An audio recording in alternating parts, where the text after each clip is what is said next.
Quiet, numbskulls, I'm broadcasting. This here is a true story about crossing the pond at night in the world's smallest cockpit on the tanker through the weather. Oh, and to the tanker crew who did that, thanks a lot. We really appreciated that. I'm just kidding. No, I'm not.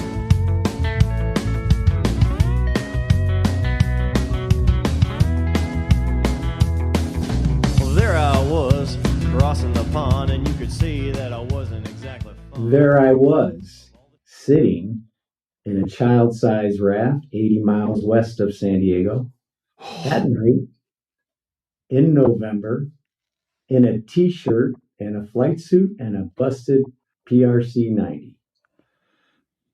Oh, jeez. Terrifying. And what a lonely feeling that must have been. Oh, dear God. Oh, greetings, everyone. Welcome to So There I Was. It's all terrifying. Aviation tales begin like that one. Oh, my gosh. Yeah. RePete here, terrified to go any further, but we got to do it. Home in New Hampshire tonight. Where's my co-host? I am lucky enough to be at home, not in New Hampshire, but in Kearney, Missouri, which is a lot like New Hampshire, only different. But it is our distinct pleasure to welcome Bonk to So There I Was. And that is a terrifying way to open up, Bonk. Welcome. Hey, don't do that. I hope you guys survive that. Yeah. Well, you didn't start off your aviation career in a raft bobbing west of San Diego. When did you look skyward and go, I want to do that? 6 years old, maybe 7. Okay. That tracks. Went to a funeral in Cleveland. Okay. Looked in the cockpit and said, I may want to do that. That looks like a pretty cool thing. And it just kind of stuck. All right. Nice. All right. Wow. I hate to ask, funeral. Not that important. It was a grandmother, I think. Okay. Yeah, it was grandmother's funeral. And my family, I come from no aviation, no military, no anything. Just kind of just saw that and said that looked like a cool thing to do for a job. I want to do that. Yeah, I can relate. I had no guidance either. Nobody was in that field. Except a Marine captain in a university. That's right. So, commissioning source was PLC. Yes, sir. Right. Where were you going to school? But I started off. I didn't think anything about military at all. My dad. It just wasn't in the family. And I wrote letters to the CEOs of the airlines on a typewriter and asked, how do you become one of your pilots? And they all wrote back. I got a letter from Frank Borman. No way. All right. And they said they just their staff enclosed the method of doing this. And it was 90% military. So that's where I said, I got to go to the military. So that, plus, I read the book, The Right Stuff. My mom gave me that. And I saw The Great Santini. Oh, yeah. Okay. And I said, okay, I'm going to go do that. And I don't know if that's how, I don't want to be judged as a father that way. But that's what I did. And that's where I took off. So I went to the University of Michigan. And I got a degree in aerospace engineering. I started off in Air Force ROTC. Yeah, as all smart aerospace engineers probably should. Yeah.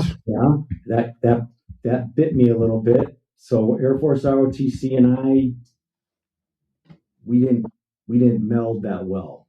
That wasn't my gig. And they started talking about me being an engineer instead of being a pilot. I had a couple good friends in that detachment, but I always looked across, and the Navy Marine guys were way cooler, way better uniforms, and there was more girls following them than they were the Air Force guys. So, anyways, I did the 2 years of a scholarship, and then I jumped into the PLC program in the Marine Corps.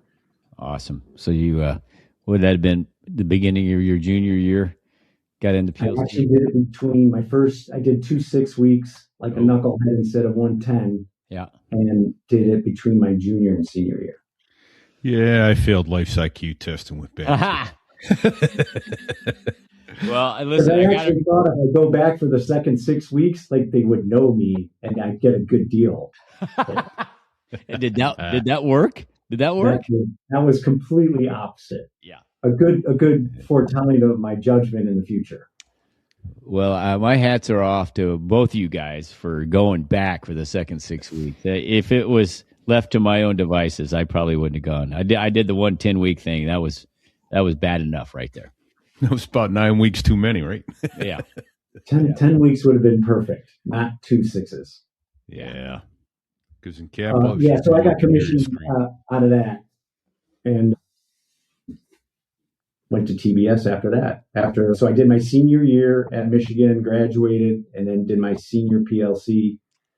I waited a few months and then took off for TBS. Okay. What I think year- we've said it on the show before. TBS is the basic school. It's basically the finishing school for officers in the Marine Corps.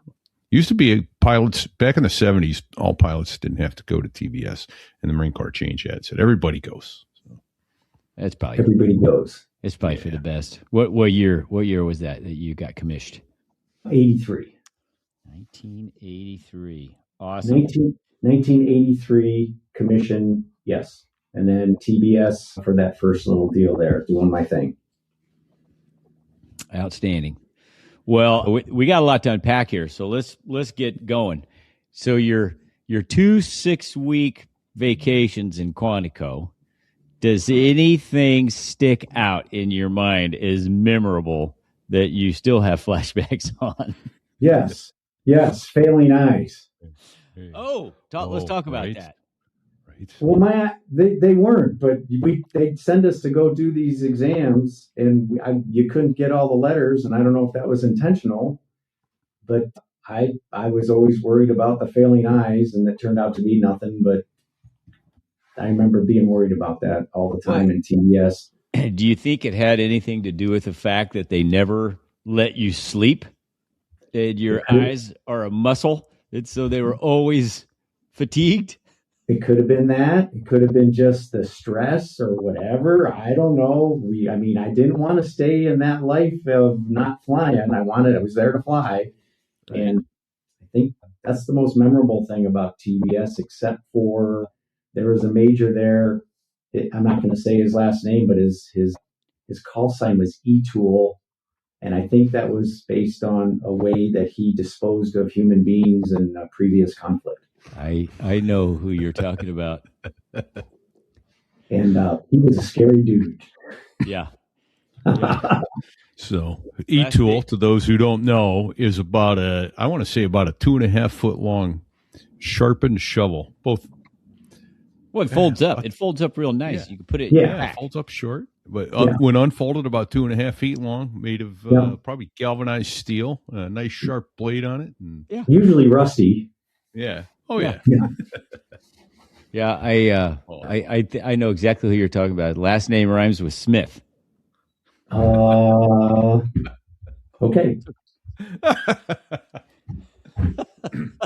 So anyways, TBS, and then finally I did get through all that and went to flight school. Awesome. Yeah. But did you get a private pilot's license, or did you get any flight time before? I did. I traded a private pilot license for painting my parents' house. Nice. Okay. Yeah. I did that during college. That was a good move. And did that my freshman and sophomore year in college. Nice. Okay. Yeah. That was a good trade. That was a awesome good trade. Yeah, and I wasn't a good painter, so I think I got the better end of that deal. Too funny. Yeah, I'm trying to think.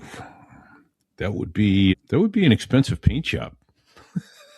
Yeah, well, it wasn't expensive as expensive. It wasn't as bad then. then. Yeah. No, I think it wasn't too bad. I think they got an okay deal on it. I think they did too, and and it worked out really good because you showed up at flight school. At least you'd flown an airplane before.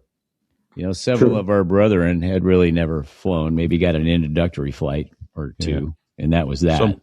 Some could actually point to an airplane and say, airplane, before they got to flight school. I don't know how I would have gone through that without having any flight time. I think that was the key. And years later, I did the same thing for my son to make sure he had that before he wanted to. So good. Not a private pilot license, but just get in the airplane and not be scared. Know what they're doing. So yeah. Figure out, pull back, things get smaller, push forward, things get bigger, faster. Yep. So I know you were a Beeville, Texas, Yeah. intermediate and advanced jet guy. Did you stay in Milton for primary? Or Yeah. did you... So I had a pretty unique flight school path in that Milton then went down to VT4 for intermediate, which it was in Pensacola. Yeah. Meanside. I'll be darned. Yeah. And so I closed that squadron down halfway between T2s and A4s. So I left there after T2s and then took off to Beeville to just do advanced. I'll be darned. I you know what? I've never met anybody that actually did that. I don't think I have either. No. Yeah, there was a very small crew, and it was too bad we couldn't stay and finish because it was a great deal being in Pensacola and never having to go to South Texas, as you guys know. But but then I went to South Texas, and the simulator guys and we were kind of like notorious. So everybody goes, oh, here come the guys from Pensacola. It was kind of different. We didn't have to go through the VT-26 rigmarole to get to advance. We were already going to advance, and we were welcomed, and it was nice. Well, awesome. Yeah. Any significant, memorable events from T2s or T-34s? T-34s even. Did you ever scare yourself? Or your okay. It's okay to say. No, we did. And it was mostly in T2s was a tough transition for me. I knew the T-34 was a rock star. T2 was like I was starting all over again. I don't know if it was the speed or the airplane, but nothing really huge stood out. But I remember we were doing formation, and we would be led. The students would be flying. The instructors were in the back, and a student leading a flight would, of course, take you into these Pensacola clouds. Sure. And you just kind of lose sight of the guy next to you, and you don't know if you're going to hit him or miss him or whatever. And then all of a sudden, the instructor steps in. So, or you do, and you pull away, and you're just terrified. So that's kind of a theme I might repeat in this. I've seen that a couple of times with the close calls like that. But anyways, that was one thing that was kind of a standout in that. Yeah, there's that airplane. Look at that beautiful airplane. Beautiful. The guppy. Yeah. Did you go to Lexington in the T2? I went to the Constellation in the T2 and the Lexington in the A4, if you can believe that. Right. Lexington, something was happening to the Lexington during T2s, and I can't remember what it was. Yeah, we had the same thing. We ended up going to the Kennedy in T2s and then the Lexington in A4s. So I gather we're about the same time frame. Yeah, you're a couple of years ahead of me, but you Thank you for pointing that out. You look much younger than I do, so let's just leave it at that. All right, fair enough. And you're a lot smarter. I know that. That's not true. Oh yeah, it's true. Oh man! All right. So, well, you talked about the T2 being a big transition, and I thought it was. I think mostly because that's the first time you had to wear the oxygen mask, essentially. From, of course, you're following NATOPS, right, from startup to shutdown. But we never break that. And I think it was the speed too, maybe. And then of course the underslung engines. I don't know. It was fast. Everything happened faster, and my mind just wasn't there for a while. Yeah. So that was the hardest part of. That was definitely the most difficult part of training for me, the T2. Yeah, more fire hose. you know what I remember most in the beginning about T2s is the wings weren't underneath you. I'd always flown something that either the wings were underneath me or the wings were right above me, and now the wings were back, and I felt like I was out on the tip of this pointy thing. It was a little unnerving, but it was, nice straight wing. I didn't think of that, but maybe that's what it was. It just wasn't it just took it just, That was the dark days of flight training for me. Right. Not going to get through this. No way. It's not going to happen. But the A4 was completely different. So, well, that's awesome. Okay. So no issues, carrier quality in the T2 on the Connie. And I'm assuming you guys stayed right there and did it in the Gulf of America, or was the Connie over on the East Coast? No. We went out to the West Coast. We went to San Diego. Oh, no way. Yeah. We went to, we stayed at a really nice Intercontinental Hotel down in San Diego, and it did it out of North Island. No way. Well, Yeah. that's pretty awesome. Wow. And I wish I could tell you the stories of the traps, but I was so terrified. I don't think I can tell you the stories. I don't know what. I mean, I passed. I don't think they were good. Oh, well, they were good enough, and that's all that mattered, right? I was safe. If the minimum wasn't good enough, it wouldn't be the minimum. No, it was the first trap that got me back in the jet, because I was just muscle memory. The first couple times around, you do touch and goes. Yeah. And then if you looked okay, then they told you to put your hook down. Well, I must have looked okay. They told me to put the hook down. And then when I took that first trap, my helmet bounced off the gun sight in the T2 because I forgot to lock my harness.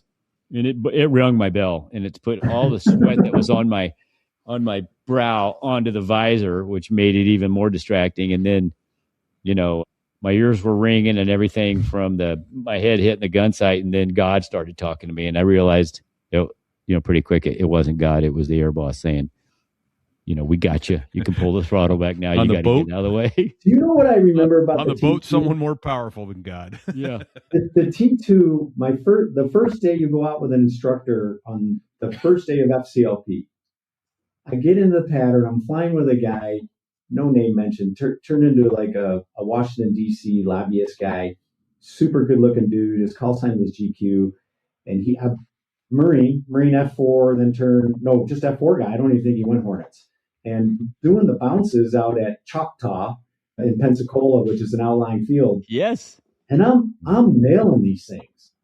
By my perspective. Sure. I'm going, that ball's not moving. I'm just killing this now. They raked me over the coals how crappy I was. And I don't think I never came back from that. I go, really? Are you serious? Were you looking at was everybody looking at the same thing? Did you see how awesome I was? Maybe it was the closed eyes. I don't know. I don't know what it was. But I thought that these were like solid.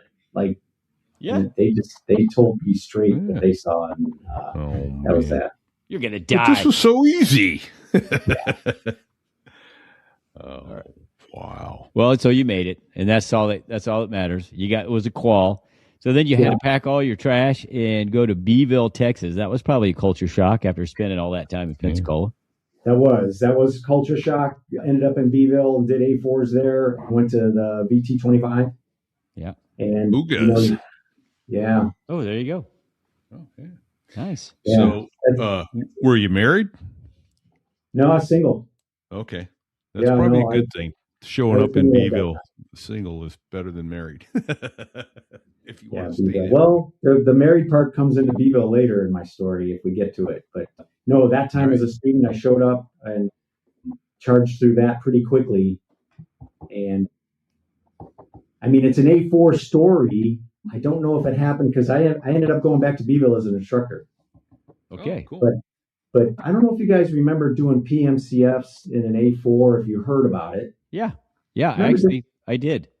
Remember that disconnecting of flight controls thing? Yes. Uh-oh. And thank goodness that Beeville had a SOP to have two pilots when you do that. So two pilots on an A card that you were disconnecting the. Yeah, you couldn't go up and They had a pretty stiff or pretty conservative crosswind wind limit, and they said you got to have a second pilot in there. And I go, well, I don't know why they're doing that, but anyways, I remember going up on one of those airplanes and disconnecting those flight controls, and we needed all four hands and all 4 feet. Oh wow! Because it just the ailerons were misrigged. You disconnected, and I don't know if the funny thing about the A4 too, it's got the 4 handles, and some of those handles you may need to pull for something like a generator, or the rat. What was a rat? which was just basically standby generator. Well, but the thing is you pull the wrong one. Jettison the canopy. It's all mechanical. Oh yeah, you got that, and you got emergency jettison and emergency gear. But one of them is disconnect the flight controls. Right. And that is not a good thing to be in when they're not rigged right. It's pretty good when they're okay, but we would have lost that jet if we didn't have two people in the airplane that day. Yeah. So did it roll? Did it want to roll on you? Yeah, it just took off on roll, and it took everything you had with two hands to hold the wings level, and then the other guy did the throttle and anything else that was necessary to get it on the ground. Yeah. See, that airplane had an incredible roll rate too. Yeah.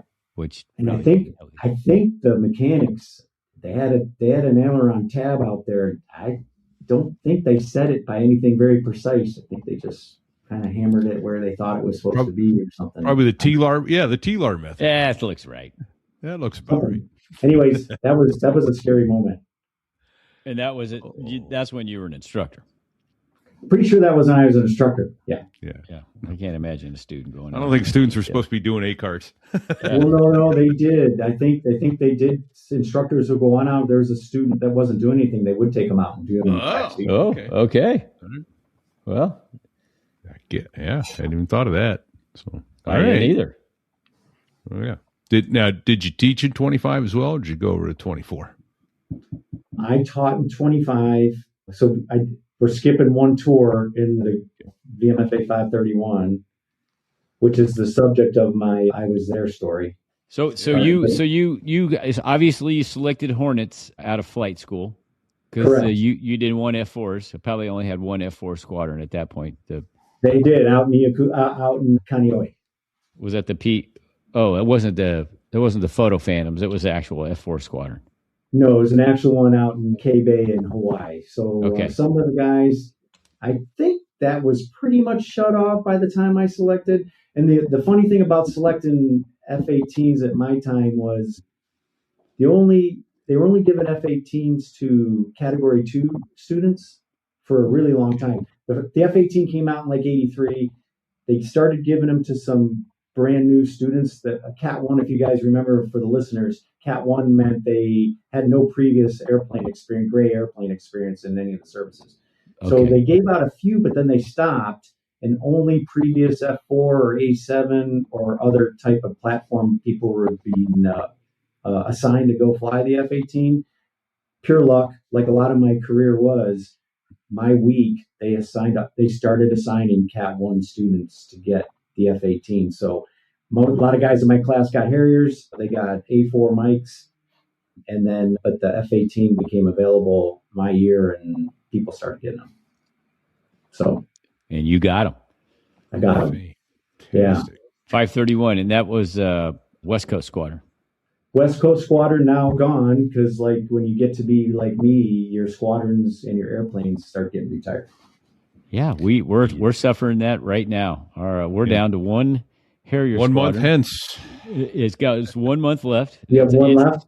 It's one squadron, and it's just by happenstance our old squadron, and it's going away on June the 3rd with the 4th as the backup. VMA 223. It was supposed to go away the 3rd week of June, and then they rejiggered the schedule because I guess the commandant says he had something else going on, and everyone's like, "Oh, well, that guy runs the place," so they moved it to the 1st week of June. So that's crap. Yeah, well, we should have said something to him. I meant to say something to him the other night. We had him there right in front of us. Yeah. All right, then. So off to the VMF AT 101, I suppose. I went to 125. In Lemoore? I went to 125 up in lovely Lemoore, California. Okay.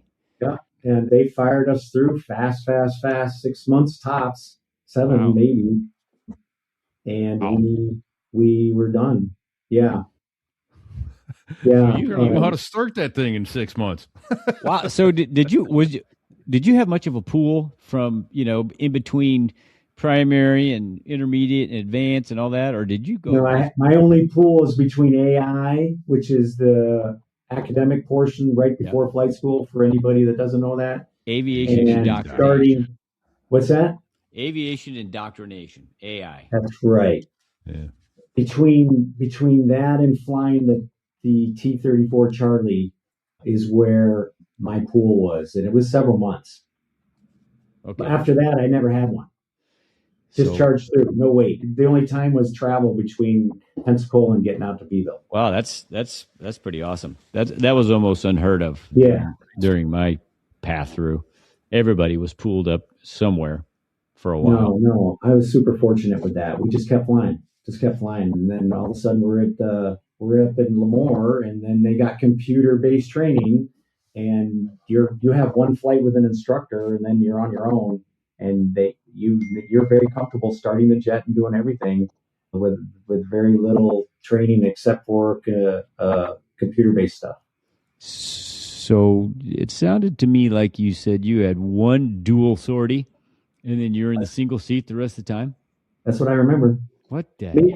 I think I might be lying on that. Dual sortie, one dual before you go out on a FAM. You get some more dual throughout the course. Yeah. Okay. But for just getting up and airborne in the airplane, wow, you didn't need much. Yeah, it's an easy airplane to fly. Maybe much different than what you guys had going on, I would imagine.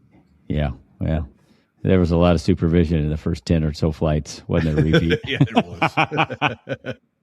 And I know God there was. You guys were the B's. The A's were 10 times worse from what a lot of my. Oh, that's what everybody says, but come on. That's what all the A guys say. That's what all the A guys Never say. mind then. I'll leave it alone. No, that's pretty spot on. Yeah. Yeah. Yeah, we flew the Cadillac version for sure. Yeah. Absolutely. So you found yourself in VMFA 531, and so because you're a Category 1 guy, were you in a squadron full of second tour, third tour guys, and you show up, you're the brand new guy right out of flight school, or was there a couple 2, 3 guys? The surgrads, a couple surgrads in there, and pilots that have been in that squadron 3, 4, 5 years. Oh wow! I was just I was the meat. Yeah, you were the FNG. You were the FNG probably for a while. Correct. Well, did they make you the coffee mess officer and the bull lieutenant, and you probably had 6 jobs? Yes. Coffee mess was one of them. Career planning was another one. Career planning? Yep. All right. Yep. Wow. Who I just asked the staff sergeant what he wanted to do, and that's what we did. Yeah, that's smart. Yeah. Well, were you guys flying a lot back then? Yeah, we flew a lot. There's a story that I'll tell here in a sec while I'm in 531, which is my good one. We flew a lot. Yeah, no, there was plenty of flying going on. It came to a stop later because of something that happened, but we were getting 25, 30, 40 hours a month of flying the fighter. So we did well. Yeah, no, there was plenty going around. Now, the squadron started getting, though, I was the beginning of the wave of Cat 1 kids coming, and way more started to follow me. So it started to turn over quickly. But my first few months there, we flew all the time. Yeah. Well, that's pretty awesome. Yeah. It seemed like we were fighting. We always we flew generally 2 to 3 times a week, and at an hour sortie, that didn't equal a lot unless you took a cross country. We had the cross country. 20-hour a month was big. Yeah, 20 hours was a big month. The cross country option was always there if you wanted to go. I was a single guy. There was some flight leads that always wanted to do it. If you planned it, they would go, and we did that all the time. Yeah, no, it was great. Good squadron. Good stories to go. You want to hear the story about VMFA 531? Oh yeah, man. Yeah, let's go ahead and do it. Let's hear it. Yeah, so I had less than 500 hours in the airplane, and I was half the squadron was down at Miramar on a deployment. So half the airplanes were down there, half the airplanes were at home base. I was at home base. That was a bad deal. But anyways, I went out on a flight in November with less than 500 hours, but I was being worked up as a section leader. And so I know you guys remember sometimes non-squadron members, group guys, they come and fly with us. So I was with a pretty senior major at the time. And we went on out to just do an evening AWI, all weather intercept. And all that means is we're not going to do any turning and burning. We're going to go on out and practice radar work. So we set up on 40-mile caps from each other, and we point at each other, and we're just going to run, you're the bad guy, you're the good guy on this one, and the bad guy tries to hide from the good guy. The good guy tries to do all the radar tactics and shoot the missiles at the appropriate time, do the appropriate maneuvers afterwards, come in for the close-in kill, and then you knock it off and set up, back up on your cap and do it again. Sounds simple enough. What could go wrong? Very simple. Like very easy flight, fun, still flying. I'm leading, that's new. So you have to do that. But we went out on the first run and I was up high in the 30s or 40,000 feet, and Split came in as the bogey down at 500 feet above the water. Oh, so I ran the intercept, and that's no big deal. We can do that. Our radar shows us all that stuff. And look down, shoot down. Yeah. Yeah. And we passed each other after the appropriate things happened at the appropriate time, and we're passing each other, and I go behind him and he turns behind me, and we're turning to do our 180-degree turns to go back to where we're supposed to start up for the next one. And I go through what I think is his jet wash, I don't know, a couple thousand feet behind him, and the airplane does a big thump, and I get a firelight. Oh, On the left engine. So the F-18, when it first came out, it was kind of novel at the time. It wasn't too different than an airline, like a transport category aircraft firelight. It's got a light, it's smaller, and it's got a little cover on it. And if you push it, it does a bunch of things. And during that time, the procedure when you got that light was to pull the throttle, the idle, and push the button and wait. Don't do anything. Push the button and wait. Let it take care of its thing. They don't want us screwing it up. So, of course, after I pass them, I say, hey, Split, I got a firelight. And I started, we're out in the middle of the ocean on the Papa areas, Papa 6 at the time. And I point the airplane at San Clemente Island because I know there's a runway there. And I go, I'm heading to San Clemente. So he joins up on me. And the clock started now from when that firelight happened. And he's joined up on me quick because we started together quickly. Is it daytime or nighttime at this point, Bonk? It's evening. It's pretty much pinky or a little bit past that. Okay. So I'd say 5:30 p.m. It's dark. It's getting dark. If you look down at the water, it's dark. If you look up at the sky, it's light. Okay. So it's kind of that time. And so I climb out, and we were doing 550 knots down low. So I'm bleeding off that airspeed, pointing towards San Clemente Island. I push the button and wait, and he joins up, and his voice, he's very alarmed sounding. He's going, hey, that's not good. There's stuff falling out of your airplane down beneath you. Have you shut the engine down yet? And about this time he says that, the other side starts giving me indications that stuff's going on with a firelight, a bleed light, and smoke starts coming into the cockpit. Jeez. So on his call on that, I secure the left engine, and he continues to watch what's going on underneath, and we can get into that in a minute. But basically, he saw airplane parts falling beneath the airplane. Oh, geez. Because what ended up happening, and there's some more to talk about that, but I don't want to bore everybody. It turned out to be a titanium fire at that time. So the high pressure compressor, one of the blades liberated and just chomped through the casing, and the Hornet engines are close together, so it affected the other engine too. So wow, I'm a new guy. I'm pretty much in autopilot mode now, going through the procedures, and he's yelling at pretty good clip for me to go ahead and eject. Oh. And that span of time from when the light lit up until I ejected, I climbed from basically 1,000 or 500 feet up to 5,000 feet. I went from 500 or 600 knots, 550 to 300 or 280, and I pulled the handle. And then there you go. That leads to there I was. So pulling the handle you're supposed to do a good posture to pull an ejection handle. We all know that, right? Yeah. That's how you Well, train. I watched the handle come out of its slot because I'm looking right at it. Oh no. I'm looking right at it. So I know my head's not where it's supposed to be, but it works. And I remember every single detail of that ejection sequence as the canopy goes away, the seat starts to fire, and I remember in detail the whole sequence of myself flying backwards away from the airplane, looking down at an F-18 with no canopy or no pilot flying away. Oh, geez. I remember all of it. So you stayed awake. That was good. Well, wait a minute. I'm not done yet. Oh, okay. That's a very good lead in, though. And so we're below a certain altitude, and I don't remember the altitudes, but the parachute opened at 280 or 300 knots. I have no recollection of anything until I'm sitting in my half-size raft. Really? Wow. Zero. I don't remember a thing. I have no recollection whatsoever.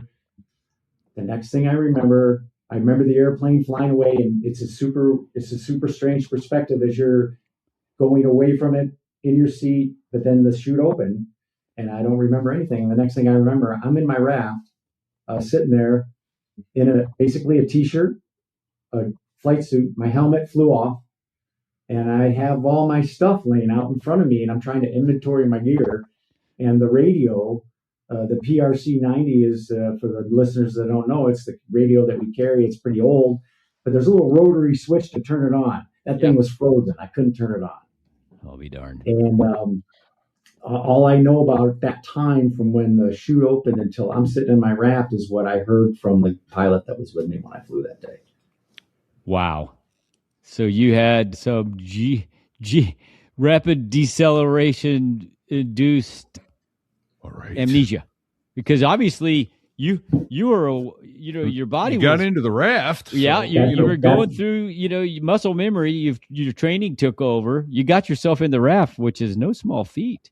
That's what they say. That's what they say. Now the only way that's different is if the raft deploy, because you got to pull a handle to deploy it. Yeah. Back in those days, there was a D handle part of your seat pack there. to deploy the raft. So maybe that deployed on its own, and then I just landed right on top of it. I'm not buying that. I don't know. I'm not buying that. I still bought a lottery ticket that day too. Then I still think about that. That still comes up in family conversation. Like, how did I get into that raft? So well, the hand of God. I had a hard time getting in that damn thing in a calm pool. You in that little raft. Yeah, I know, right? But we trained to do that, and your body was just going through the motions. It did it. That's the way it must have been. Or Neptune came out of the depths and picked your little skinny, soggy marine ass up and dropped you in it. Yeah, there's a good picture of it right there. That's about the size of it. And so anyways, I'm sitting in the raft. The radio doesn't work. The story goes from Split, who was flying with me. He was on scene commander. And he started running low on gas and had to split. He never saw my chute. He never saw me do anything. Oh, shit. So and you're not talking to him. Mind your ass. Oh, what's that? Yeah. So as your far radio. as they didn't know if I had a good chute. They didn't know what was going on. Oh. Yeah. So he left, and then an S3 showed up. I remember I don't know. Do you guys remember the sound of an S3 flying? Yeah. Hoover. Right. You can't miss that. And I did find my flares, and I started blowing off flares. All right. Okay. Yeah. So I had the little pencil flares that shoot up, and then I got the one that has the bumps on one side and the smooth on the other side. Yeah. And I remember bumps meant night. So of course I pull that, and I almost light myself and the raft on fire. Sure. That's okay. It worked. Plenty of water to help with that. Yeah. And the S3 was overhead, and then he disappeared. And then I kind of heard or saw, I can't remember, but there was helicopters in the area in the distance.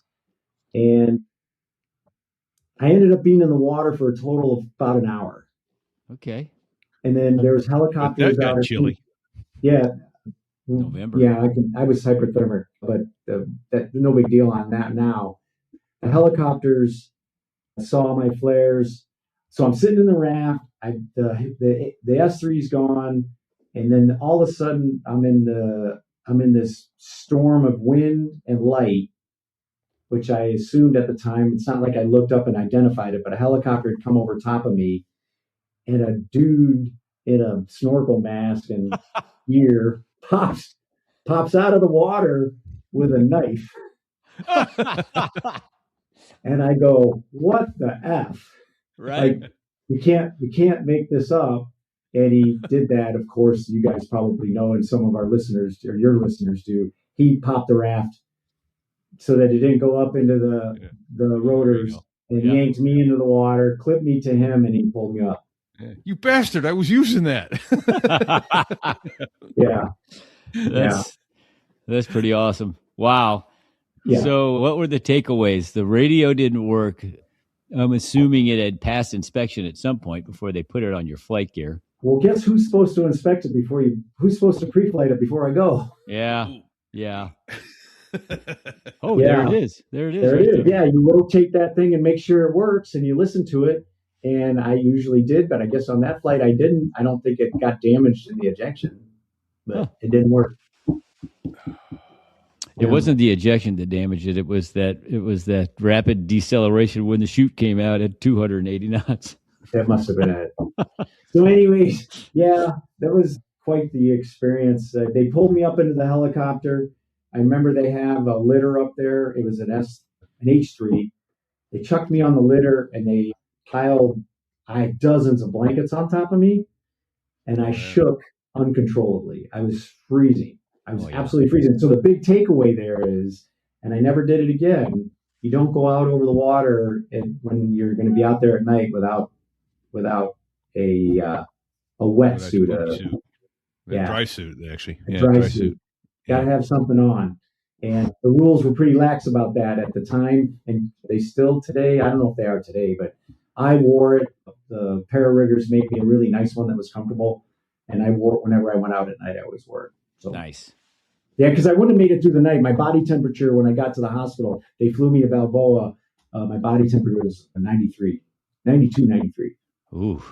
Yeah. Ooh. I wouldn't have made it through the night. You were short timing it there. Holy man. Even in the raft. I mean, isn't that something? Even in the raft. Yeah, I was soaking wet. So the raft. Wet, cool air. Yeah. And that water's not warm either. That water is not warm. No. It's in the 50s. Wow. Well, that's a great story. I'm glad it worked out the way it did. Otherwise, I wouldn't have met you, and we wouldn't be hearing your story. Yeah. So how long did it take to get you back in the airplane from the night you ejected? Great question. Good story. They wanted me flying as quick as I could. The idea, though, I had a flight surgeon that had to determine whether I lost consciousness or not.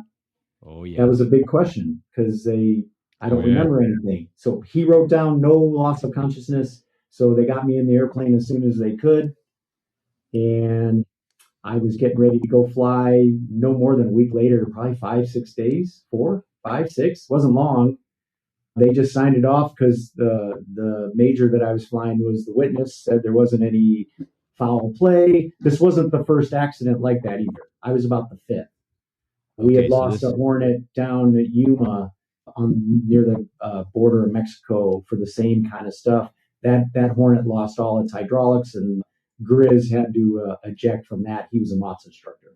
So, but they determined that I could fly, so they set it up and did it. And when I was getting ready to go fly one of those days, I think it was the first one I was doing, I can't remember for sure, excuse me for that, CO came on out and gave me the cut. And at that time, they determined that there was going to be a big deal between the engine manufacturer and the military about those engines because there was a systemic problem with them. So at that point, any Hornet that had an engine with more than 500 hours was kept from flying. So you were sitting in the jet, turning, getting ready to go, and he came out said, I was doing final checks. Wow. Final checks. We were getting ready to go. Eject, rinse, repeat.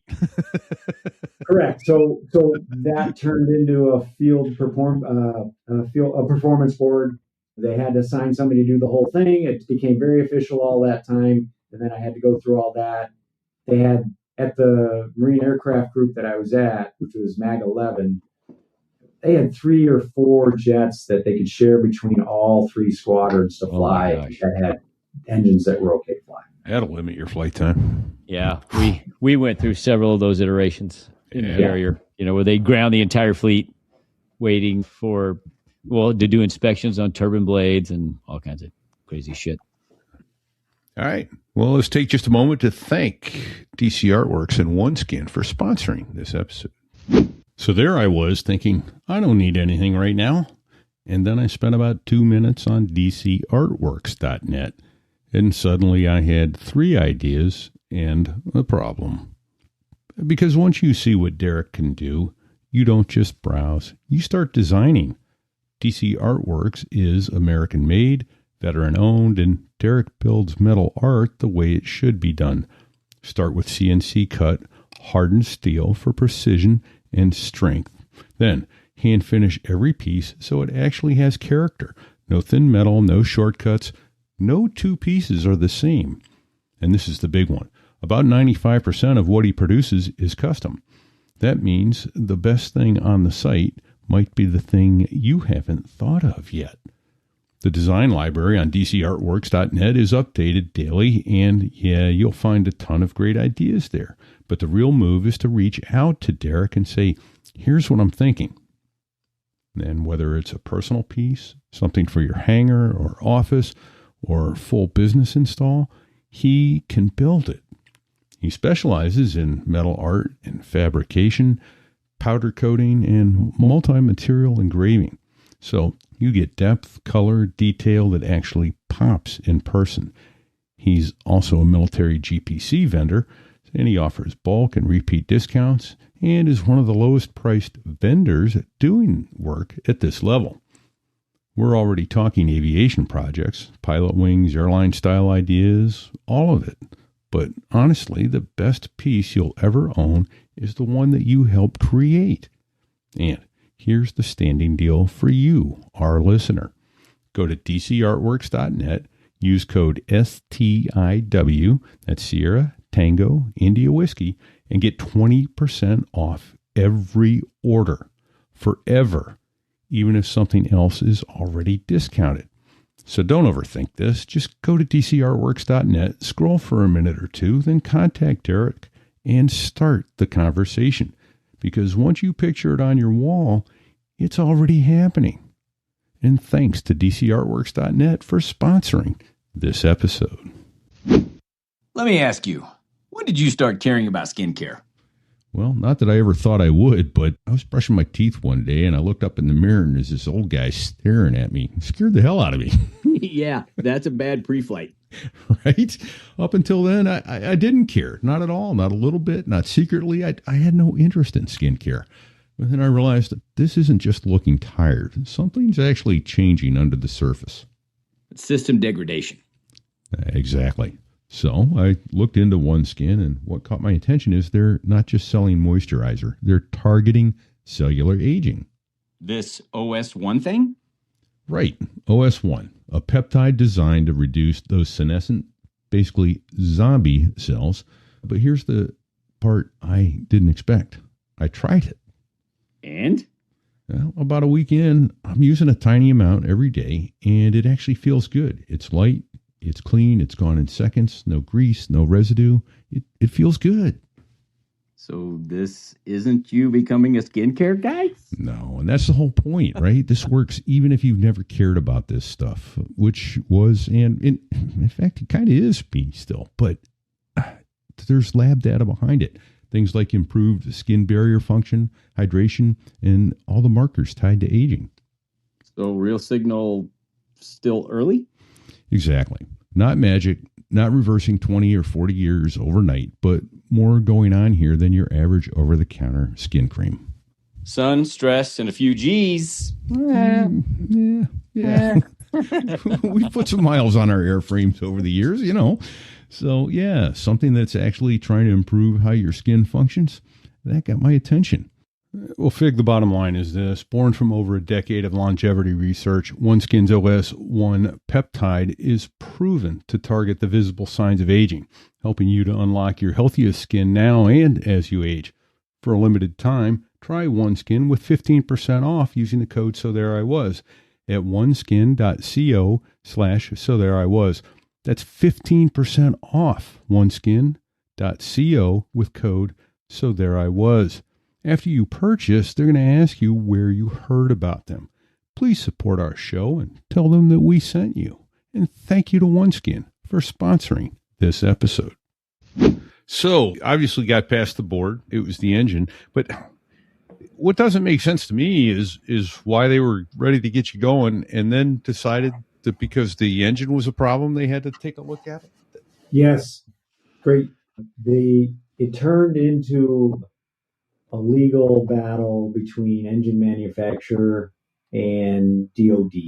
And the CO got a call from whoever at the time and said that guys need the airplanes weren't grounded for another week or two, but I was not to fly.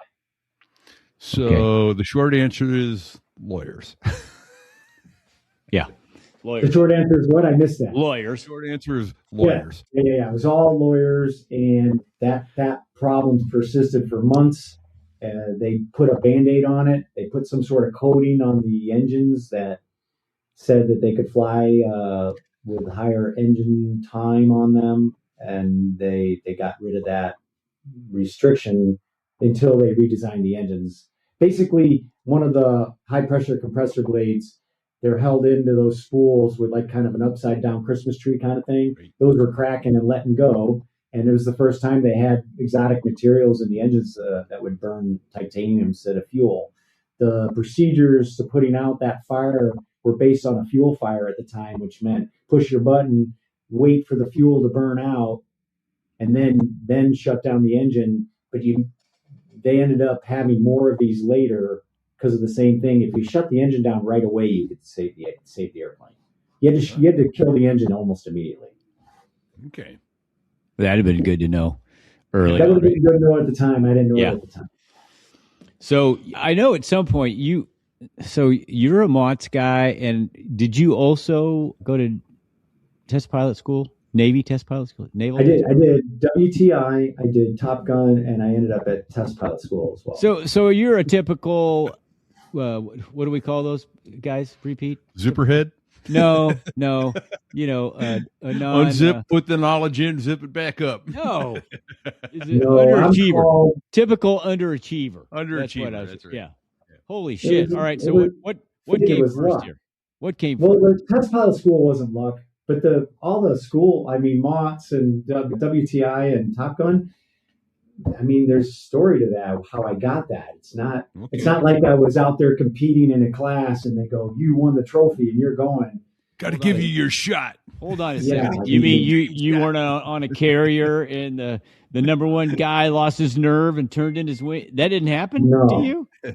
Which came first? Which came first? WTI, test pilot school, or Top Gun? Okay, so probably not. I'm not going to get into this now because of the time, but my 531 was my first gun squadron and the F-18 squadron. I ended up going back and teaching in orange-white airplanes after that.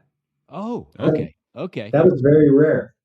You can call that a lot of things, and I can get into the details of that, but that's what I ended up doing. And was that your choice, or did they say? No, that was not my choice. You got to be kidding me! No. Wow. Times were different. It's amazing what a 3 or 4 year difference makes. Great. Because 4 years later is like guys were they would do anything. Beg to go there. Yeah. No, it's not my choice. I would have rather have stayed in the squadron.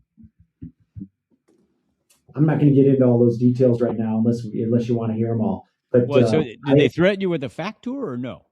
No. The skipper at the time, he ended up going to an airline different than mine. He was a first in, first out kind of guy. So he said, you got here first, and there was 4 or 5 guys below me, Cat 1 types, and he said he's not sending them. And I said, this is kind of a funny story. I go, Skipper, I don't want to go to the training command. That sucks. He goes, I went to the training command. That was bad. Still sucks. That was not a good move. Off I went.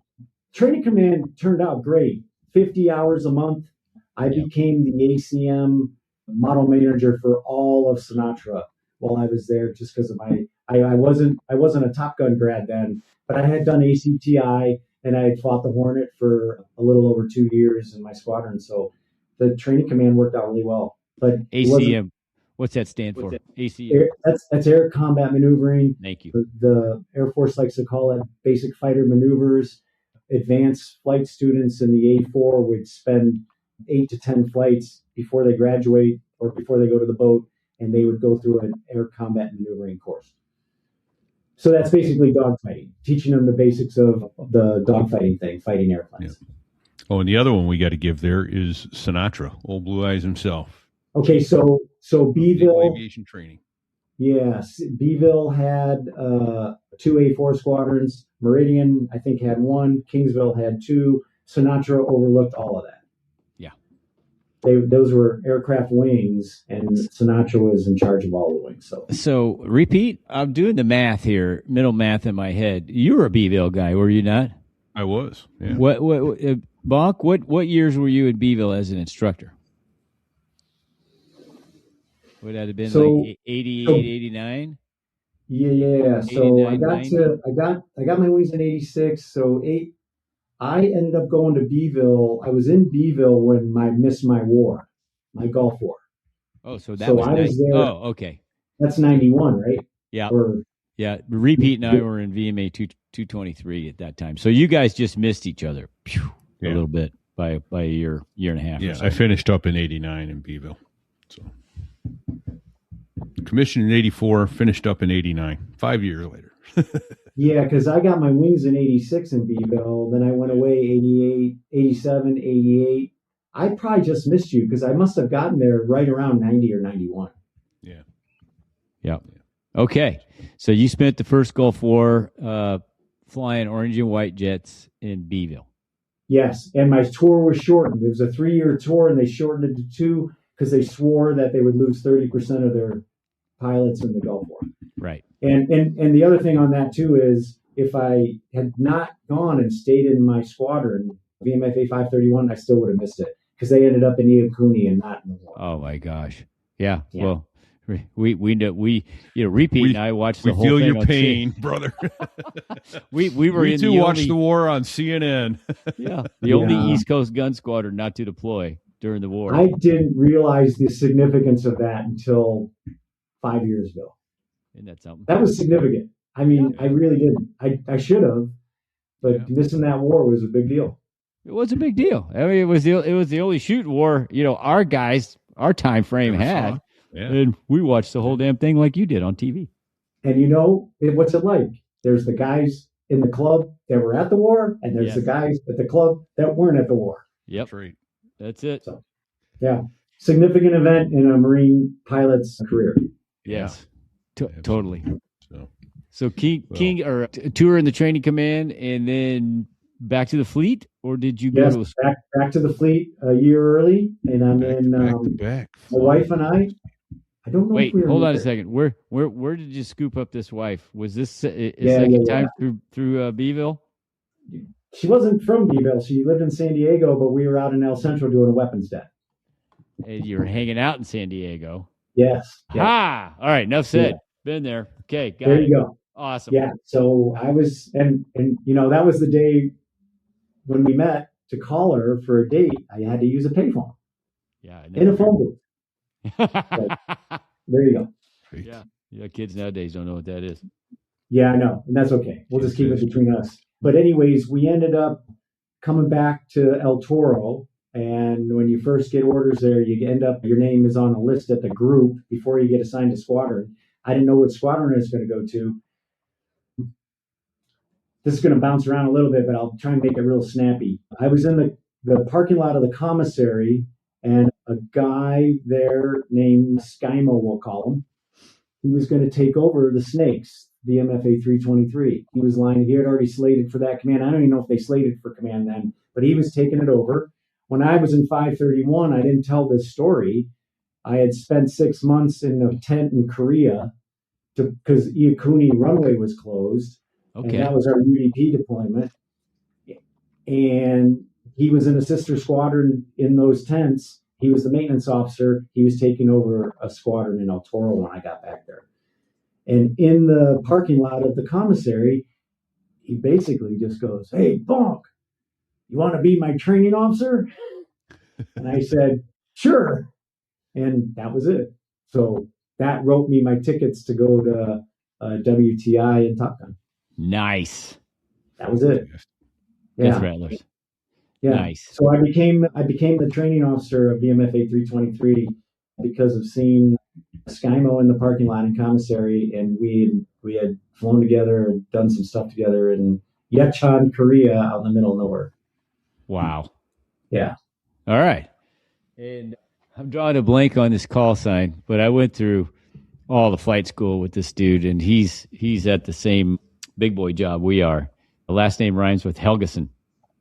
I know Rambler very well. Yeah. I got a story written down if we get to it about me and Rambler.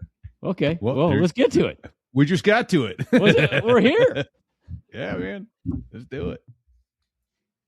Rambler and I were in the Snakes. I think I did his ACTI workup because I was the training officer, and I got him ACTI, but we were on a cross country. I think we were in Pensacola, and I needed to go to another funeral. Buddy, high school buddies of my mom passed away. I said, I'm going to that funeral, and I got approval. We took a couple Hornets. The funeral's in Rochester, New York. It's kind of wintertime. And so we planned from Pensacola to Buffalo. Okay. So what's going to go wrong on that? What could go wrong? And it's wintertime. Well, I don't know if it was full winter, but it was fall. I mean, it wasn't really a snow thing. But I think this is a kind of a funny story. So Rambler and I take off. I'm looking at the weather as we're going north. It's fine down in the southern part between Pensacola and, let's say, West Virginia or wherever. And we're getting further north, and I'm having him call, go, "What's going on in Buffalo? How is it?" But I press on. I got to go to this. And so, as you guys know, or sometimes when you're flying these airplanes, the fuel situation, you're kind of get past a point where, you're committed now. You're going to go and land at this place because you just can't dodge off anywhere else and do anything else. But the weather was okay. It wasn't like a blizzard or it wasn't snowing or anything like that. But it was, when I got up there, I kind of underestimated what was going on with the clouds and all that. And there's just an icing problem going through those clouds. There's just an icing problem. That's all there is to it. And you have great de-icing systems on a Hornet, right? We got a mini little de-icer on the engines that will just do the spinner, I think. I don't even know what it did, but it wasn't really made to go through that kind of stuff. So Rambler and I are in a section together. That's really funny. You brought up his name. So we got two radios and we're talking. I go, so here's the game plan. There's a VOR approach into this thing, into Buffalo. Starts from the east, hits the VOR. You go 3 or 4 miles and you pop out. We're going to get out underneath it, but we got to go through the layer. And I thought at the time that I could just ask ATC and say, hey, if we're at 300 or 350 knots below 10,000 feet, that's no big deal with you guys, right? I can do that. And they go, yeah, you can do whatever you want. So Rambler and I did a VOR approach, and I was at 300, because for the listeners, you build up that kind of speed, ice isn't going to form. That's the only way you keep it off. And so we did a VOR approach at 350 knots, got down underneath, and it was pretty much a straight. And then it dumped down underneath, and then we just went into the break and landed, and we had no ice on our airplane. It worked out pretty good. Nice. Sweet. Nice. Yeah. I don't know if Rambler ever forgave me for that, but sure, he was just hanging on and he was happy to be alive. He thought I knew what I was doing. Hey, this is probably way out of sequence, but how did you wind up with the call sign Bonk? it's kind of a, so when I went to the first squadron with all the senior guys in it, there was a guy that I was going through the F-18 training squadron with who became multi-star general. Okay. So, but he was up there training. He wasn't the most well-liked gentleman. He came from the A4 community, and we went through the RAG together, and he took a liking to me, and he got down to MAG 11 in the squadron first. When I came down there, he pulled me into that squadron. Okay. And it's not like we flew together, but he liked me, I guess, because of my personality. He, it was all computer-based training, so the young guys were helping out the old guys. He was an older guy, major, very decorated. He was a ground guy in Vietnam. He was an A4 Mike guy, very highly thought of guy by the higher ups. But he pulled me into that squadron, but nobody in that squadron liked him. And I got the call sign immediately when I got to the squadron because he goes, "Hey, Bonk, let's go out to lunch.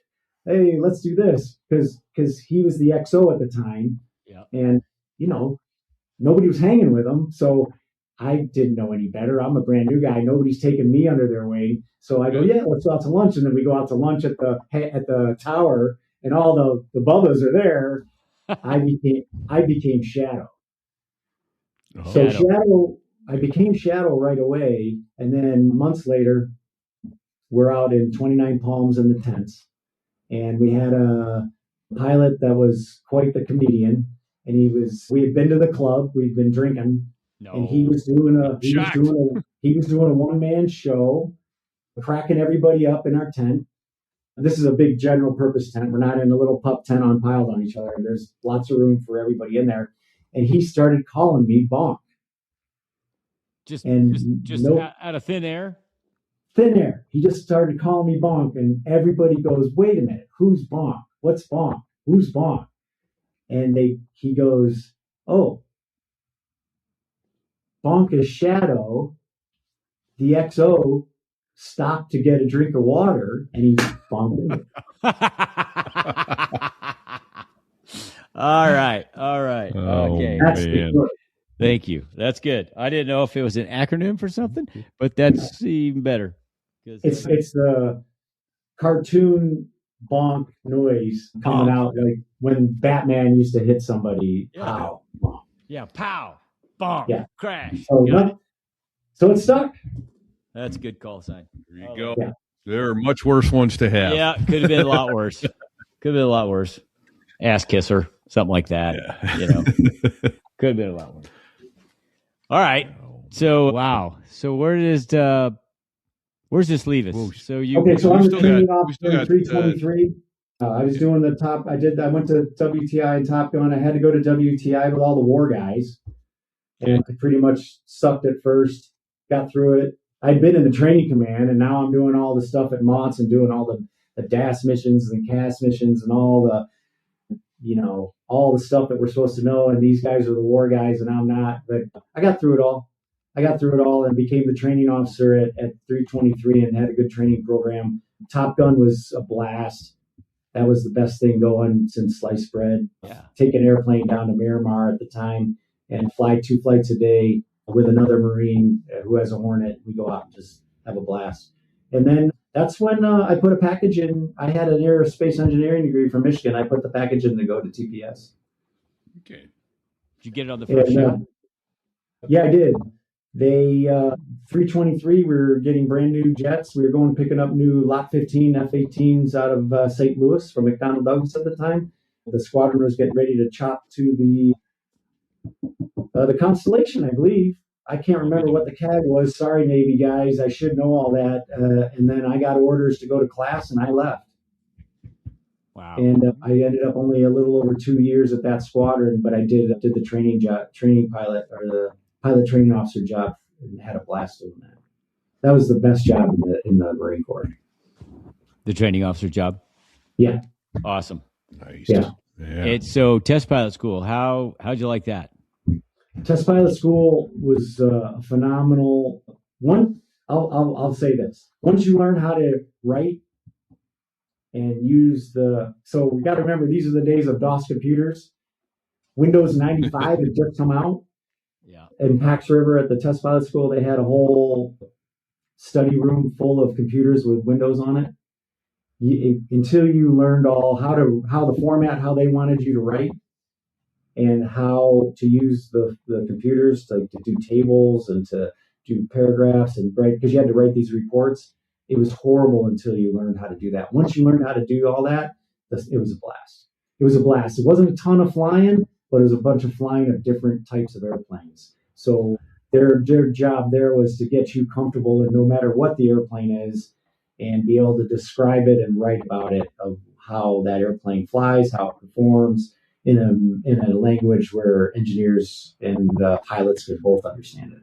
So what was the best airplane you flew, and what was the biggest piece of shit? The coolest, there's a lot of cool ones. So the coolest airplane I flew was the P-51. No way. Yeah. You got to fly the P-51 in test pilot? Yeah, we got to fly the P-51, and it wasn't like a go up and do a landing or anything. I got an hour and a half or 2 hours in it. It was a 2-seater. We did everything. Yeah, that airplane was just one of the coolest things ever to fly. I can only imagine. I got to fly the F-15 Strike Eagle, Okay. the F-14D. I got to go up in an F-16 and tank. We flew gliders, and then we flew. They are pieces of shit. They fly terrible, but they're super fun to fly. Like a beaver and an otter. You see beavers and otters up in Alaska. They got turboprops on them. These had the radial engines on them. Oh, wow. So you could Okay. big giant tail dragging airplanes that had all kinds of weird flying qualities, and we went up and flew those too. Yeah, we had a lot of fun. Oh, and then my final project, I got to go to France and fly a Mirage 2000. Oh, all right. Yeah. I bet that thing looks like it's doing about Mach 1 sitting on the deck. So it was that thing held enough gas that the full load of gas in a Mirage 2000 was bingo fuel in an F-18. Oh my gosh. Yeah. Yeah. Bingo fuel for listeners. When you're done doing whatever you got to do, and you got to go land. Time to land. The Mirage 2000, it was just designed in Europe to be a point defense fighter, to take off and do a half-hour mission and land. It wasn't made to go and project power. Right. So, yeah. Everything's close together over there, you know. Yeah. Wow. Oh, fantastic. Any close calls, any memorable experiences? So you go to school and you got to do a payback tour, and I went to the West Coast, which was the weapons division. So I spent most of my time I was the AMRAAM program officer. So I was responsible for Navy and Marine Corps AMRAAM, and AMRAAM had been out for a little bit then. There was a couple other gents that did some of the initial testing with it, but they redesigned it with the fins on the AMRAAM to be clipped so that it could fit internal to the stealthy airplanes that were coming out next. At that time, it was the F-22. The F-35 carries it too, the same way. They carry it inside, not on the outside. So I got to do that whole safe source separate. We'd go on out and put cameras on the airplane and shoot these things at all the edges of the envelope to make sure that when it fired, it wasn't going to do something stupid and hit the airplane. So I did that, but I was chasing another airplane. An F-18 was carrying a weapon. It wasn't a weapon. It was called you guys ever fly TALD? T-A-L-D? What is that? Tactical air launch decoy. It basically was a gliding weapon that you could launch. It would be like a drone today, so that would confuse the enemy. Yeah, no, we did not. This was getting launched off an F-18. It was the improved one and had a motor on it. I was the chase for it, so I had a cameraman in the back seat, and the airplane was going to drop this. It was another Hornet. We were out in the area. 3, 2, 1 mark. They're going to drop this. It's supposed to drop. The engine's supposed to light and go. The thing came off. It went completely out of control. Yeah. It had an engine on. Yeah, the ITOL's on the top. And it almost hit the tail of the launch airplane, and then it kind of came toward me. Oh, shit. But I'm behind it, so But anyways, I'm responsible for filming it with a camera guy in my back seat. And so I kind of forgot that my configuration wasn't very maneuverable because we had a couple of drop tanks on. And when that came off, I go, all right, let's go get it. And I tried to turn and try to follow this so he could film this so it's an out of control airplane or an out of control weapon, and it turns into an out of control airplane. So I basically lost control of the jet and basically had to recover it. And we didn't get close to the 10,000 feet where we would have to eject, but it was not pretty at all. Oh, that's I didn't know you could do that in a Hornet. I figured it would just, you roll, put the lift vector on, pull, it was magic. It would just do whatever you wanted. I guess not, right? Huh? No, not when it's got a couple drop tanks on it. It doesn't do that. Yeah. Oh, that's great. That's great. So I guess you lost the ITOL. It took off and went. You don't know where it went, do you? No, it dropped down. It was over the water. They ended up calling me months later. There was an 06 there, dog lips, and he goes, Bonk, what are you doing this weekend? And I go, nothing. And he goes, we're going to do ITOL again. They fixed the problem. We have 6 of them to drop. And I want to know if you want to come on out, run chase and drop them and get this program out of the way. And it was very successful. They worked. But we definitely had a threat and error management issues before we watched that first launch, because I said I saw what this thing did the first time. But we ended up doing a bunch of them, and that's what got me to be a member of the Society of Experimental Test Pilots, because that was all envelope expansion testing and stuff like that. So, nice. Yeah. Oh, very cool. Yeah, that was pretty cool.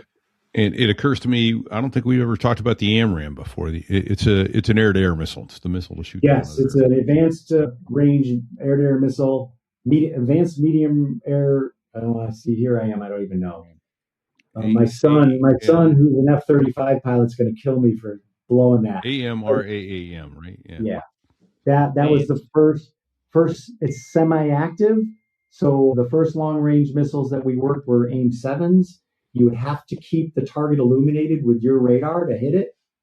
Okay. And then the AMRAAM came on out where at a certain point you can let the missile go autonomous, and you can run. You can be more defensive while the missile goes off and does its kill. Right. Because it has its own radar. And thank you to Bago for advanced medium range air-to-air missile in the banner. Thanks, Bago. Well done, sir. Well done. Yeah. Well, now without giving too much away, you continued to be are you still doing test pilot work? I have a contract. So I left my mother company after 9/11. Things kind of got hard at the mother company. Yep. And I had to make a decision to go do something else. So my test pilot experience, and when I left the mother company, I had a type rating in a 747 because I flew the 747-400 for a couple of years. And I got hired by an engine manufacturer to fly their 747 flying test bed testing commercial engines. Nice.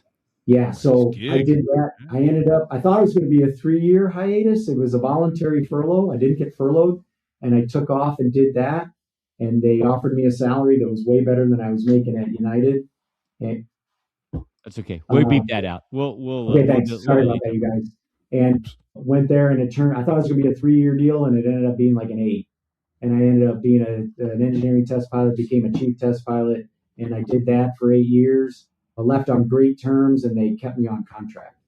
That's badass. It was really cool. So the first 4 or 5 years I was back at the mothership, I did contract work quite a bit for the engine manufacturing company. And were you was the engine that we have on the 737 MAX, was that one of the engines that you guys tested? Absolutely. I did there's 3 versions of that engine.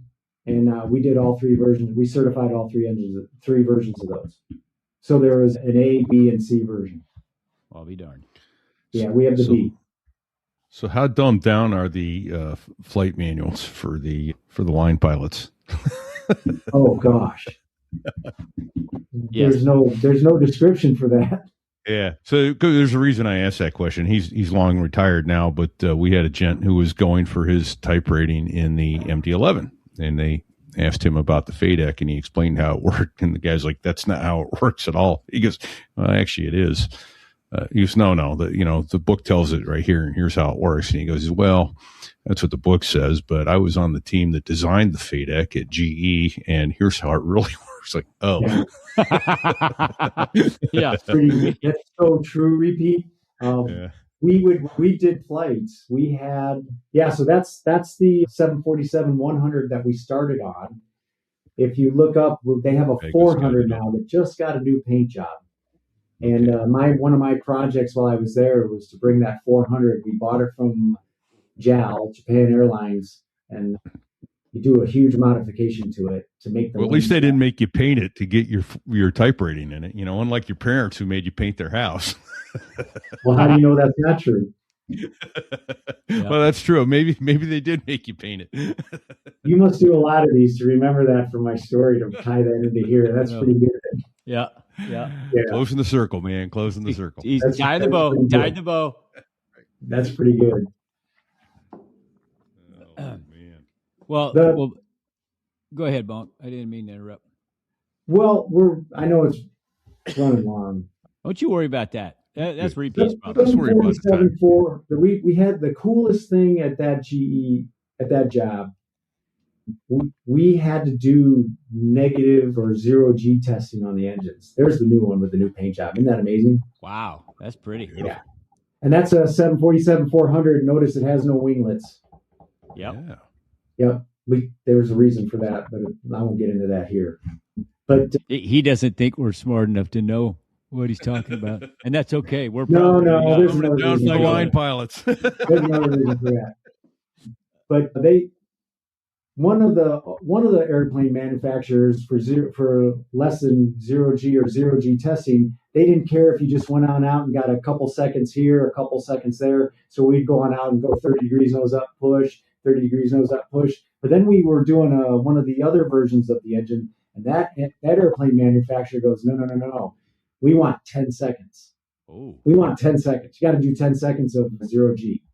So how do you do that in that airplane? And so one of our test pilot instructors was working down at NASA as not one of their astronauts at the time, but he was working in their air operations division where they ran the Vomit Comet. But it wasn't the Vomit Comet then. They called it something else. So we went down there for a couple days and learned those profiles.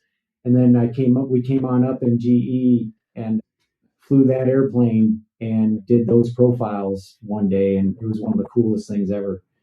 365 knots down at the bottom, 70 degrees nose up, and then just push forward and just go ballistic over the top. And we would get 8, 9, 10 seconds at a time of zero G.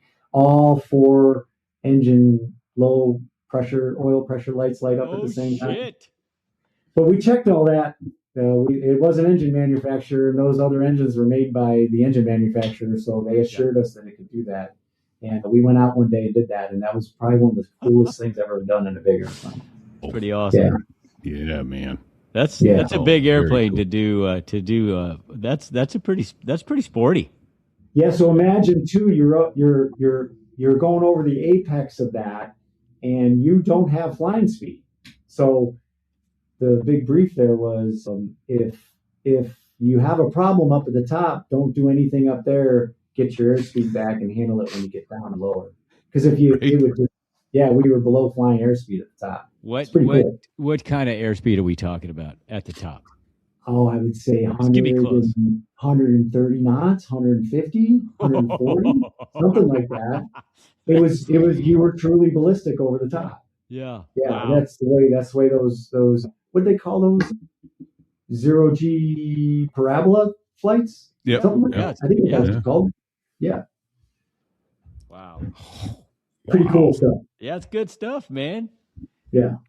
That really is. Did you get to go screw around in the back, or did you stay strapped in your seat? No, there were chances for me to do that. Okay. We're talking. I did get to do it at the NASA bird. Yeah, Oh, they okay. didn't let us All fly. right. They didn't let us fly that. We just were in the cockpit. They showed us the stuff. One of the guys was an air operations guy at NASA. The other guy was an astronaut. I can't remember who it was.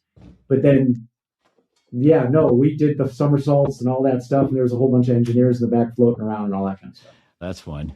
Yeah. Cool. Right. Well, that's a good Nice. experience. That was fun. Yeah. Good stuff. Thank you. Bango's Marine Corps, asking, for training. did you test all 4 engines at once or just have one new engine being tested? Oh, it's a great question. Yeah, no, what you do on that is a flying test bed has one pylon that has been modified so they actually put the airplane up on jacks in a jig, and they take apart that wing and replace the spars and everything with higher strength stuff to be able to withstand an engine that can go. We did engines over 100,000 pounds of thrust, or we did an engine that did 20,000 pounds of thrust, where the engines on the other three, they were 50 or 60,000 pounds of thrust. Okay. So they just have to strengthen that whole thing so it can handle the stresses. Would it be an inboard or an outboard pylon that they do that on? Always an inboard, so that you have less yaw. Yeah. Less yaw. So Okay. I think That makes I'm not sure, but I know the 3 big engine manufacturers have them on the number 2 station, so it's on the left side inboard. And did you always take off with the test engine running, or did you ever do a 3 engine takeoff and do an air start? No. I'm assuming everywhere in between. Wow. Okay. They at the beginning of a program, sometimes you want to keep the engine. You're babying the engine, because the first part of any of these engine programs is they call it performance testing. I think the airplane manufacturers call it NAM testing, and they're going out and measuring the thrust of the engine, and they're figuring out how much fuel it uses per hour. So they want to baby the engine while they're doing that testing, because that all the contracts and all the penalties and everything that's been signed is based on that fuel consumption. Aha. Right? So if they go, hey, we're getting you a new engine, it's going to be a 30% saving or 20, that's where they're out there measuring it, and that's when they have to report it. And if you didn't hit it, big bucks. So the first few times you take that engine flying when you do these performance tests, it might not be the first few times, it might be multiple times for like 3 weeks. We're going out and getting the performance of how the engine's actually performing. You might be taking off with it at idle. Yeah. Okay. And then once you get going on it and we get more into the operability side of the engine, now you're doing max thrust takeoffs. Okay. Yeah. And would you do, shut it down airborne, do air starts and that sort of thing as well? Dozens. Yeah. You would do performance testing up. Well, a whole bunch of stuff happens before it gets on the flying test bed. So they're testing the different components. I don't know a lot about that. Then they put the components together and they stick it on an engine test stand out in the middle of the woods in Ohio. They'll run it up, and then they'll actually put some sort of inlet, some contraption around it, so it looks like it's the pylon and the inlet and all that kind of stuff. Yeah. And they'll use that, and then finally it'll go out on the flying test bed, and it'll have all of the architecture around it. The flying test bed, the most critical piece of the puzzle was always the pylon. Yeah, that's a good picture. I actually have that.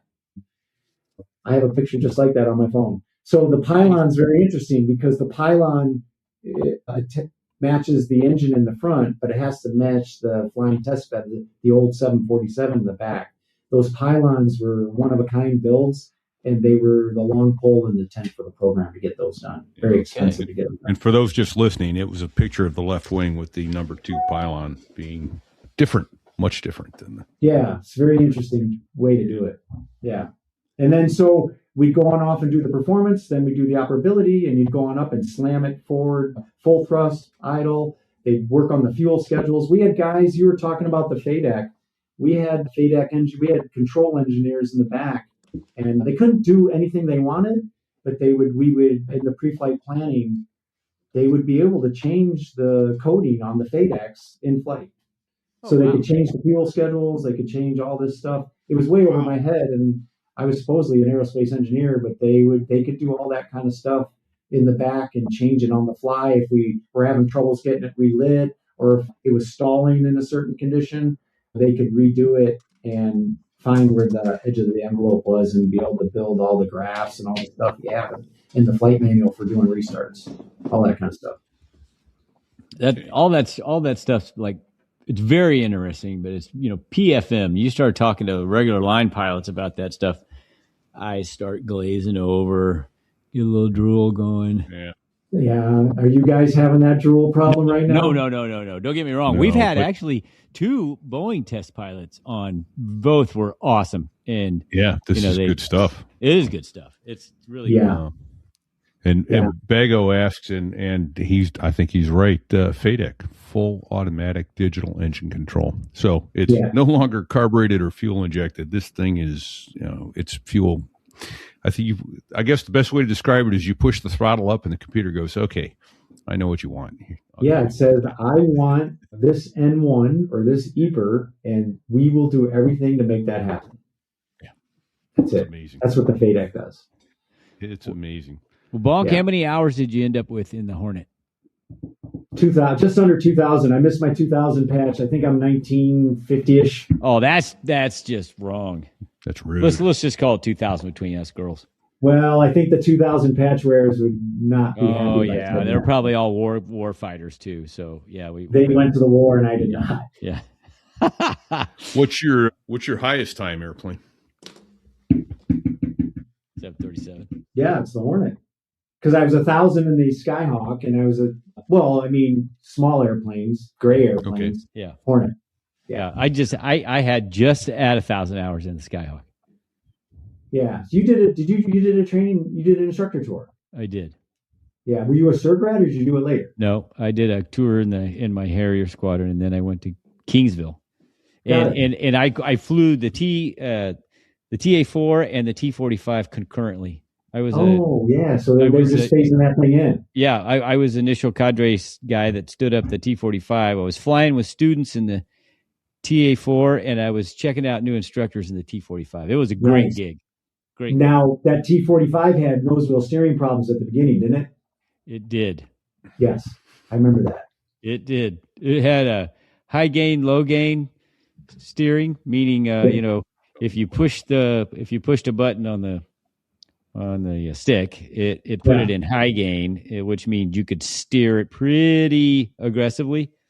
And low gain, it was in low gain all the time. Well, there was a couple airplanes that the switchology was a little off. Oh boy! Like you got the high gain when you didn't want the high gain. You had high gain when you were doing 90 knots, and that's a handful. What could go wrong with that? What could go wrong? Yeah. No, my son trained in the T45. Yeah. Kind of fun. Nice. I never touched it. Oh, it's good. Except he put me in the simulator in Kingsville, and I made a mess of it. I don't believe that for a second. Yeah. Not for a second. Well, we've been talking a while, Bonk. Is there anything else that you wanted to disclose before we go into the hot round and just start firing questions at you for the next 45 minutes?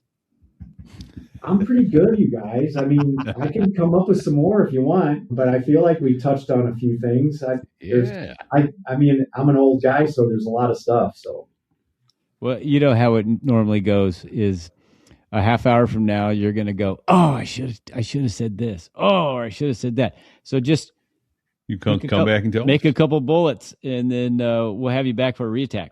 Well, if you would want that, and I think of that, I will do that. If you guys think that would be something that everybody would want to hear, let me know. Yeah, well, everyone loves your stories, and if you're leaving someone on the table, we they're going to be gone unless we tell them. So you got to tell them. Are you saying something about my death soon? I am not saying anything like that. Oh boy, not at all. What do you know that I don't know? Once again, there's very little I know that you don't know. I can promise you that. There was one story that we didn't get to. Do you want to wait for it? No, let's have it. No, let's do that and then land the plane. This is in that first squadron I'm in. Okay, And I 531. learned more about ACM in this one, on how to fly a Hornet in this one day.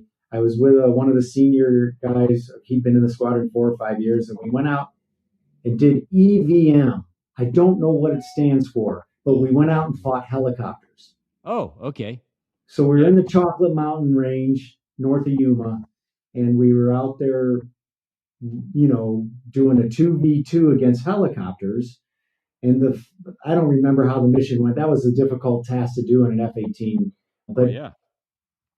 It was my first introduction to how not to do things. And we were flying a combat spread next to each other toward Yuma because we were going to go get lunch at Yuma. And we started to climb, and I'm just flying combat spread. And we're climbing up 67 degrees nose high, going on up to 15,000 feet. So we call Yuma range and approach and go back to Yuma. And I'll never forget, and I'll call this, I'm not even going to call him by his proper call sign. We'll call him Cougar. And Cougar goes, "Hey, Bonk, fight's on."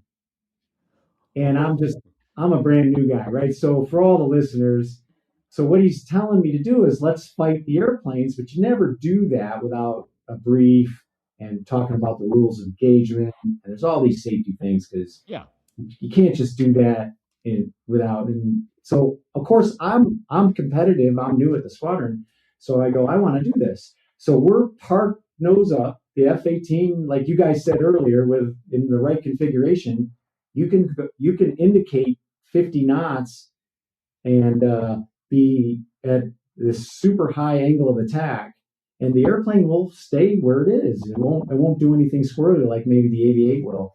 And wish I had the alpha of a Hornet, as the Dos Gringos sing. Yeah, wish I had the alpha of a Hornet. The alpha of the Hornet. So I found myself in that situation, coming at my flight lead in what we call the flat scissors. The flat scissors were your slow speed fight where you're kind of weaving back and forth, trying to see who can get behind the other guy. But part of that game is you have to call who's high and low before you pass, so that you can abide by the 500-foot rule of I'm not going to get within 500 foot of that airplane for safety reasons. If it was a combat situation, that would all go out the window. So I'm parked up. I have hardly any time in the airplane. I don't know if it was before my ejection or after. I have a feeling it was before. And I'm parked up in a Hornet that's at max angle of attack, and I'm coming toward, and he, of course, goes, "I'm high." Because if you call high, you're going to probably win the fight. Right. And so I go, "Roger that." I'm a young, brand new guy, and I'm going full forward on the stick, and not a dang thing's happening. It's not doing anything. That's not good. And I realize this, and this isn't a matter of maybe 10 seconds as we're coming at each other. So I'm doing this unbrief thing, and I'm going to go smash into that airplane if I don't do something. So I'm pushing full forward on the stick. I have no idea what to do. He was screaming worse than the guy that when he told me to eject, the other guy. He was screaming, "I'm high, I'm high." And all I could think to do was stomp on the left rudder and do a rudder roll away from losing sight of the airplane that I'm about to hit and pull down as hard as I could. And I didn't see anything because I was looking at the ground, but I went through the Afterburner Plume because I heard it. It basically I flew through the Afterburner Plume, and I would have mid-aired him. He would have lost his engines. I would have lost my head. Yeah. But we missed, and we didn't say a word for about 5 minutes because we were both cleaning up our pants. Yes. Bonk. I've been there, buddy. Yes. Yeah. I was right there with you just then, but yes. Yeah, that was a scary ass moment. A helpless feeling. So just to wrap it up real quick, you guys, on the ground, we're going to Yuma, and he's white as a ghost. He was white anyways, and I was just like beside myself. I go, what the fuck? And he's yelling at me, and he goes, "What'd you do?" And I told him. He goes, "Dude, you got to pull it out of burner." He goes, "Dude." He goes, "Bonk, you got to pull it out of burner." Because the burner keeps it where you can't. Keeps you up. That was the situation. Yeah. That would have caused you to go low. Yeah, I would have. If I pulled it on burner, I would have got nose authority and I would have gone low. But I just had it a burner parked there and I'm pushing on the stick and it's not doing anything. So there you go. Had to wrap up with that one. Sorry. That's a great story, and I'm glad it worked out the way it did, so you could tell that story. Yeah. No kidding. Right, dude. Fantastic. Yeah, I've actually been there. I get it. Well, man, should we land I think it? we probably ought to land the plane on that. That'll keep people in night sweats until next week. Holy cow. That's great. Well, great story, Bonk, Bonk. thank you for your service. Thanks for stepping up and signing the check. And we're grateful the country just decided not to cash it for you. So Yeah, me too. I'm humbled to be asked to come on your guys' podcast. Thank you. We're honored you came. So thank you indeed. Thank you to all of the families who sacrifice so much for those who are on active duty to help them to do that distraction free. It's often said the hardest job in the Marine Corps is the Marine Corps wife. And there's a lot of truth to that. Oh, yeah. A lot of missed birthdays and anniversaries and funerals. Although you seem to go to your fair share of those, Bonk, a lot of people don't. And that sacrifice is appreciated by us as well. Ditto. Yes, I say the same thing to everybody. And if I had to do it all over again, I'd do the same thing. Right. Yeah. Very cool. Same here, buddy. Yeah. All right. Got to say a special thanks to Dave Hamilton, backbeatmedia.com. Dave has given us the bandwidth, the knowledge, and what else am I missing? Advertising. Know-how. The advertising, backbeatmedia.com provides our advertising. Absolutely. So we are deeply grateful to them for that. Help keep this show going. And speaking of keeping the show going, there's the people who've lost all sense of financial judgment and responsibility. Crack their wallets. Give us money to keep the show going. We kind of understand it because we're starting to see so many stories like these. And it's like, oh, wow, these stories are gold. So a couple of numbskulls telling them, bringing them to you, that we don't get. But we do get the fact that these stories are gold, and we're deeply appreciative of the fact that you have decided to help keep the stories coming. Yeah, so we question your financial judgment every time, but we are so humbled that you do indeed donate. Or you could go to sothereiwas.us/donate. There's a Venmo QR code where you can go and get that to give us money, or there's a donor box as well if you want to give on a regular basis. So donor box and Patreon are the regulars. Venmo doesn't have a regular setup, but we get a larger cut if you decide to do Venmo. So thank you. Then let's see. Hey, Fig, I don't know if you remember. We got a merch store. We got a merch store, man. And Bonk, you would look good in our So There I Was bikini. Only if it's a thong. It's kind of a Brazilian cut. It's very nice. But seriously, we have, let me put it this way. If we don't have it on our merch store, it's probably not made. And it is becoming, we're rapidly approaching bikini season. Our bikini image is gone. Oh, well. Yeah, it is what it is. Bago's going to need to go on to his favorite AI site and design us a find it again. Bikini model. So there I was.us/rate if you want to go on and give us, count them, 5. All 5. Those fingers and your thumb on one hand, 5 stars. We would deeply appreciate it. Yeah. We're trainable. So if you can't give us 5 stars, tell us why. But if you can't give us 5, give those un-5-star ratings to some other podcast. That's right. Then come back and tell us what we can do. And give us the 5 stars that we deserve. Holy cow, Bago found it. There it is. He's fast. The bikini with a QR code right where it counts. Gals wearing that are going to love the fact that you're pointing your camera at them there. Yep. Thanks, Bago. Yep. Thanks to BDSaviationphotography.com. Badass over there. Lets us use his images, and we're deeply grateful to him for that because, man, that is some good stuff. The man's an artist, and we're deeply in debt to him for the wonderful images he has shared with us. And it seems like I'm forgetting one or two things. That is the sound of the 2 F-16 pilots that make the Air Force sound good. That's the Dos Gringos. Count them both. Yep. The dose. They've been on a guest on our podcast twice. They have 4 albums. Not a bad song. And if you're having a bad day, listen to one of their songs. It'll make you happy. And they're a couple of great Americans too. So, you know, we're just lucky in all those counts. So, and a couple other thank yous we forgot so far. Bago and Sticks, thanks for all the work you do to help us out. It makes the show go so much more smoothly when you guys are there helping us out. Bago's rocking it in the background today, buddy. Thanks, Bago. Yeah, man. Any advice for folks until next week? Don't sit on the ejection seat handle. Bonk can attest to that. Right. He needed it. You may need it. Sitting on it, hunting around for it, wouldn't have been the thing to be. Wouldn't have been the place or time to do it. All right. Don't do it. See you next week, folks.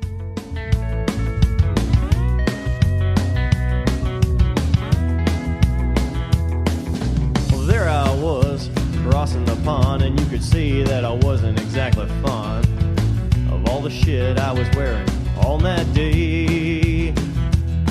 Now an F-16 is cramped enough, but it's even worse with all that stuff supposed to save your life. But we knew there was no way. 'Cause when you're going down the North Atlantic, man, it's over. It's what? He said it's over. And we're